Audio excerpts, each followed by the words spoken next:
Rasa tak terbalas episode 42. Di luar rumah sakit, Alisa berdiri di tepi jalan, menunggu kedatangan Julian dengan sabar. Sementara itu, dari dalam mobil sport yang terparkir di balik pohon, seorang pria memandangnya dengan tatapan penuh emosi yang bercampur aduk. Nico, yang duduk di dalam mobil tersebut, menghela napas panjang saat melihat Alisa masuk ke dalam mobil Julian. Dengan suara pelan namun penuh perasaan, dia bergumam, "Apakah kau begitu membenciku, Alisa? Sampai-sampai kau tak ingin menghabiskan waktu bersamaku, meski hanya beberapa menit?" Dia tersenyum pahit pada dirinya sendiri sebelum menyalakan mobil dan pergi, membiarkan perasaan yang mengganjal itu tetap tertahan di dadanya. Begitu Alisa duduk di kursi belakang mobil, Jenny langsung menyapanya dengan antusias dan mulai berbicara tanpa henti. Dia tampaknya terlalu sibuk mengobrol dengan Alisa hingga mengabaikan keberadaan suaminya, Julian, yang duduk di depan. Julian berdeham beberapa kali, mencoba menarik perhatian Jenny, tetapi dia tetap tidak menyadarinya. Merasa kesal dengan perlakuan Jenny, Julian akhirnya berkata dengan nada tegas, "Hentikan mobilnya." Sopir mereka segera menghentikan kendaraan sesuai perintah. Jenny mengerutkan kening, bingung dengan tindakan Julian. "Kenapa kau menyuruhnya berhenti?" tanyanya. "Saya akan menyetir," jawab Julian sambil keluar dari mobil. Tanpa banyak bicara, sopir itu turun dari mobil dan berjalan menuju salah satu kendaraan lain yang mengikuti mereka. Julian menatap Jenny dan berkata, "Jenny, duduklah di depan." Namun, Jenny menggelengkan kepalanya. Tidak, aku baik-baik saja di sini. Kau saja yang menyetir." Alisa tertawa kecil, mencoba mencairkan suasana. "Benar juga, Tuan Sopir Julian. Silakan lanjutkan tugasmu." Julian memandangnya dengan datar, jelas merasa tidak senang. Dia sebenarnya ingin memisahkan Jenny dari Alisa agar istrinya duduk di depan bersamanya, tetapi kini dia tidak punya pilihan selain melanjutkan perjalanan seperti biasa. Dengan menghela napas, Julian menyalakan mesin mobil dan mulai melanjutkan perjalanan. Setelah berkendara selama hampir setengah jam, mereka akhirnya tiba di depan sebuah hotel mewah. Di belakang mereka, mobil Nico dan Bima mengikuti dengan rapi. Setelah keluar dari mobil, Julian membukakan pintu untuk Jenny dan Alisa. Sementara itu, Alisa sibuk mengaduk-aduk tasnya, seolah mencari sesuatu. Melihat Jenny yang berdiri di sampingnya, Julian memutuskan untuk mencuri momen. Dia perlahan mendekat, berencana mencium pipi istrinya. Namun, sebelum dia berhasil melakukannya, sebuah suara melengking terdengar dari arah lain. "Jenny!" teriak Yasmin dengan semangat, sambil menarik tangan Bima. Julian menghentikan aksinya dengan frustrasi, sementara Jenny menyambut Yasmin dengan senyum lebar. Suasana yang baru saja hangat perlahan bergeser menjadi lebih ramai.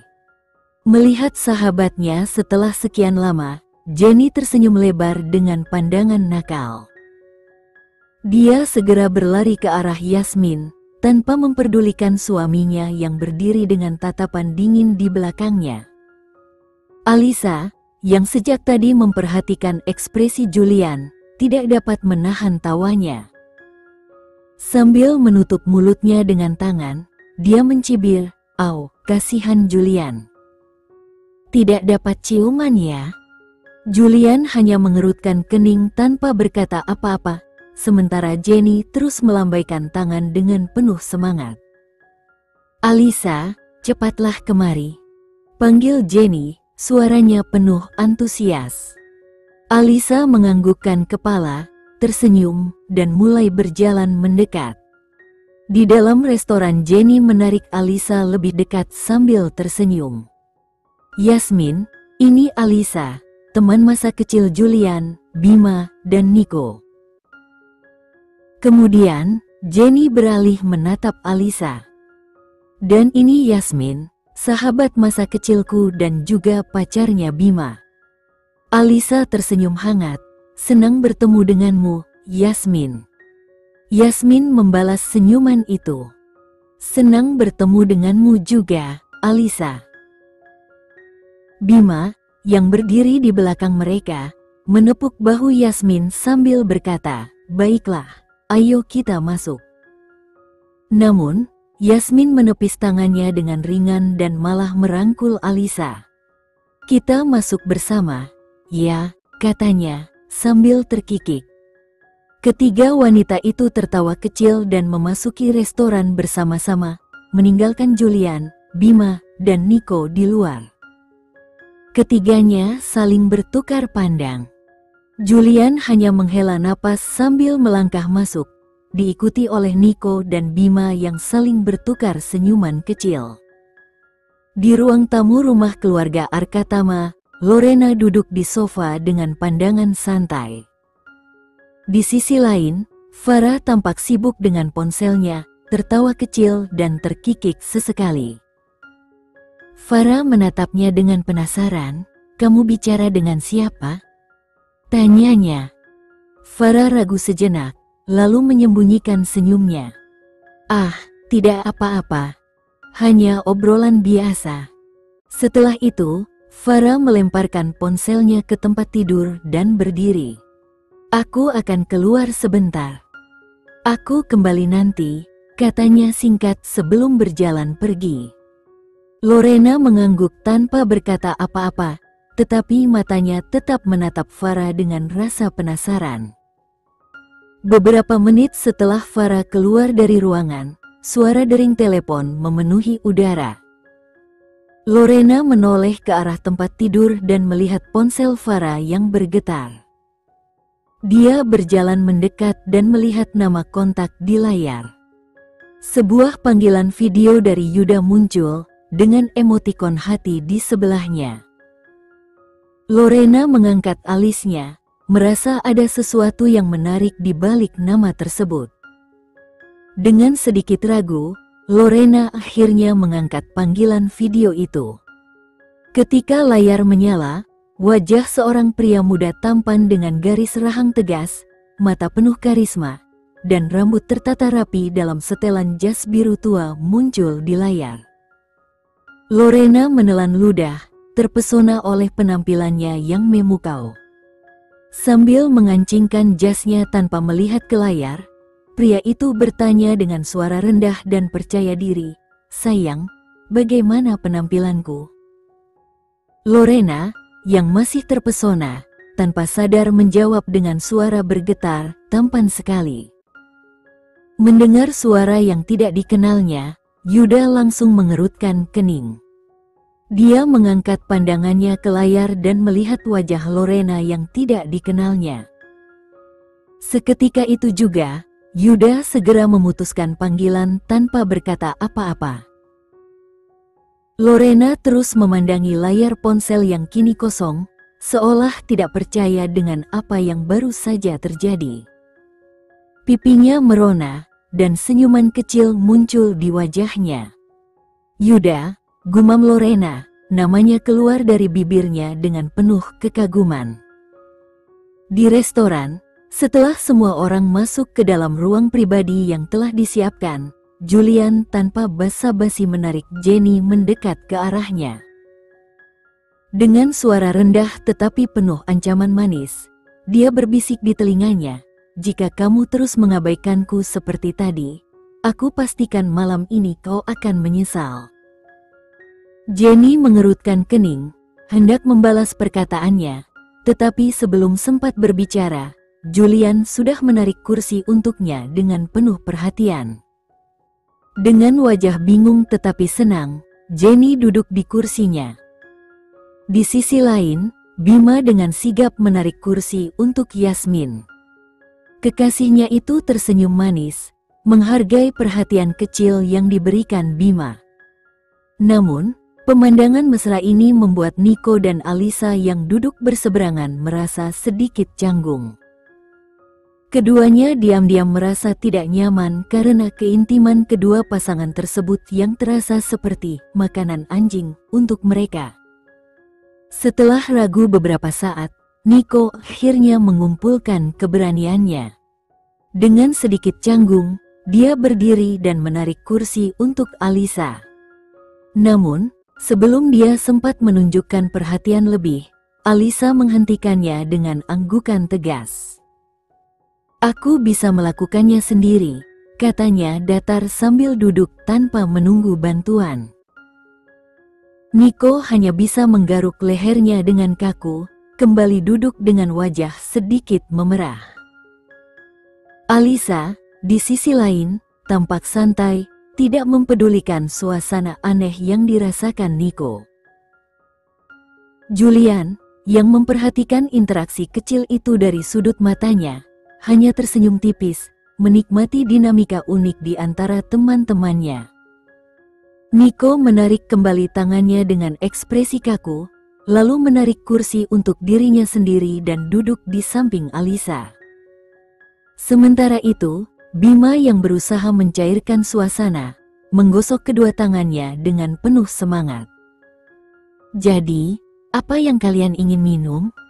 Anggur atau sampahnya?" tanyanya dengan senyum lebar. "Anggur," jawab Jenny tanpa ragu. Namun, Julian segera mengerutkan kening, memandangnya dengan tegas, dan berkata, "Tidak, kau tidak boleh minum alkohol." Jenny memasang wajah cemberut, lalu bertanya dengan nada penuh protes, "Tapi kenapa?" Julian menggelengkan kepalanya dan berkata dengan nada yang sedikit lebih lembut, "Ingat terakhir kali ketika..." Gebrak. Bima, yang duduk di samping Julian, tiba-tiba menendang kakinya di bawah meja. Julian langsung menoleh dengan bingung. Dengan mendekat, Bima berbisik, "Julian, jangan lanjutkan itu." Namun, sebelum Bima dapat menyelesaikan kalimatnya, Jenny sudah bertanya penuh rasa ingin tahu, "Kapan terakhir kali, sayang?" Menyadari situasi semakin rumit, Julian dengan cepat berdeham dan berkata, "Terakhir kali, di pesta pernikahan kita, ada seorang wanita yang minum terlalu banyak anggur hingga akhirnya pingsan." Jenny mengerutkan kening lebih dalam, merasa heran. "Kapan itu terjadi? Aku tidak ingat ada hal seperti itu." Yasmin mengangguk setuju sambil menambahkan, Ya, aku juga tidak ingat." "Apa itu benar-benar terjadi, Bima?" Bima ikut berdeham sambil berusaha menjaga ekspresi tenang. "Mungkin kalian terlalu sibuk untuk memperhatikan." Yasmin menggelengkan kepalanya, masih merasa bingung, lalu berkata, "Ngomong-ngomong, aku setuju dengan Julian. Jenny, kau memang tidak boleh minum. Ingat saat kuliah dulu? Ketika kau mabuk, kau melakukan hal-hal aneh dan tiba-tiba menghilang dari pesta." Alisa, yang mendengarkan dengan penuh rasa ingin tahu, terkekeh dan bertanya, "Menghilang? Kemana dia pergi?" Yasmin mengangkat bahunya sambil tersenyum tipis. "Entahlah. Aku juga mabuk saat itu, tapi aku tetap mencarinya ke sana kemari. Beberapa jam kemudian, aku menemukannya sedang tidur di bangku taman. Dan yang paling aneh, ada seseorang yang menutupi tubuhnya dengan selimut dan memberikan bantal untuk kepalanya." Semua orang menoleh ke arah Jenny dengan rasa penasaran yang meningkat. Alisa memandangnya dan bertanya, "Jadi, siapa yang memberimu bantal dan selimut itu?" Jenny menggelengkan kepalanya, masih kebingungan. "Aku tidak tahu. Aku hanya ingat bertemu seseorang, tapi aku benar-benar tidak tahu siapa dia." Julian tetap diam, Tetapi bibirnya melengkung dalam senyuman samar yang hampir tidak terlihat, menyimpan sesuatu yang hanya dia ketahui. Yasmin tertawa kecil sambil berkata, "Saat dia menceritakan ini padaku, aku benar-benar terkejut. Aku bahkan memaksanya untuk mengingat siapa pria itu, tapi si pemabuk ini sama sekali tidak bisa mengingat apa-apa." Jadi, pria misterius di malam itu tetap menjadi teka-teki. Bima menyeringai sambil berkata, "Yah, kita tidak pernah tahu. Mungkin saja pria misterius itu sebenarnya sudah ada di antara kita." Julian tiba-tiba mulai batuk sambil melemparkan tatapan tajam ke arah Bima. Jenny yang khawatir segera menepuk punggung Julian. "Apakah kamu baik-baik saja?" Julian mengangguk pelan, berusaha menenangkan dirinya. Bima segera memperbaiki posisi duduknya, menyadari bahwa ucapannya hampir membuat Julian terpojok.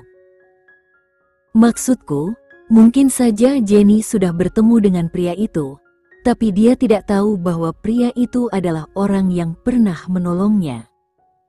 "Yah, kau mengerti maksudku, kan?" Nico dan Alisa, yang duduk diam tetapi mengamati dengan seksama, bertukar pandangan sambil menahan senyum. Keduanya dengan jelas merasakan sesuatu yang aneh antara Julian dan Bima. "Baiklah, sebelum kita mulai menceritakan sesuatu yang penting, mari kita pesan makanan dulu," ucap Bima sambil menyerahkan menu kepada Alisa dan Nico, serta satu lagi kepada Jenny dan Julian. Di rumah besar keluarga Arkatama, Lorena yang berada di kamar Farah, dengan cepat menyimpan kembali ponsel Farah ke tempat semula setelah mendengar langkah kaki mendekat. Tanpa membuang waktu, dia bergegas ke kamar mandi untuk menghindari pertanyaan. Saat Farah masuk ke kamarnya dengan membawa 2 mangkuk es krim di tangannya, dia langsung berteriak, "Lorena, kamu di mana? Ayo, aku beli es krim favoritmu." Lorena menjawab dari kamar mandi, "Aku akan keluar sebentar lagi." Sambil duduk di sofa, Farah mengambil salah satu mangkuk es krimnya dan mulai makan. Namun, sebelum sempat menikmati lebih banyak, ponselnya yang terletak di tempat tidur mulai berdering. Farah meletakkan mangkuk es krimnya dengan cepat dan berjalan ke arah tempat tidur untuk mengambil teleponnya. Begitu melihat nama yang tertera, dia langsung menerima panggilan dengan suara menggoda, "Halo, tampan." Dari ujung telepon, terdengar Yuda menghela napas lega. "Untung saja itu kamu." Farah mengerutkan kening. "Apa maksudmu?" "Aku baru saja melakukan panggilan video denganmu, tapi yang menjawab bukan kamu," kata Yuda dengan nada serius. Seorang gadis aneh menjawab panggilan itu. Dia bahkan menyebutku tampan dan menatapku dengan cara yang aneh. Farah mengerutkan kening, merasa bingung. Itu tidak mungkin. Mungkin Lorena yang mengangkatnya. "Tunggu, biar aku tanyakan padanya." Farah mengarahkan suaranya ke kamar mandi. "Lorena." "Ya," jawab Lorena dari dalam. "Apakah kamu mengangkat teleponku saat aku tidak ada?" tanya Farah dengan nada santai. Lorena menjawab cepat, "Tidak, aku tidak melakukannya." Farah terkekeh ringan. "Yuda," dia bilang, "tidak. Mungkin hanya kesalahpahaman atau masalah sinyal. Tidak perlu khawatir." Namun, Yuda tidak puas dengan jawaban itu. "Farah, aku yakin seseorang menjawab panggilanku. Aku bahkan melihat bagian dari kamarmu di latar belakang." Farah mulai merasa ragu. Kenapa Daisy harus berbohong padaku? Dan kenapa aku harus berbohong padamu?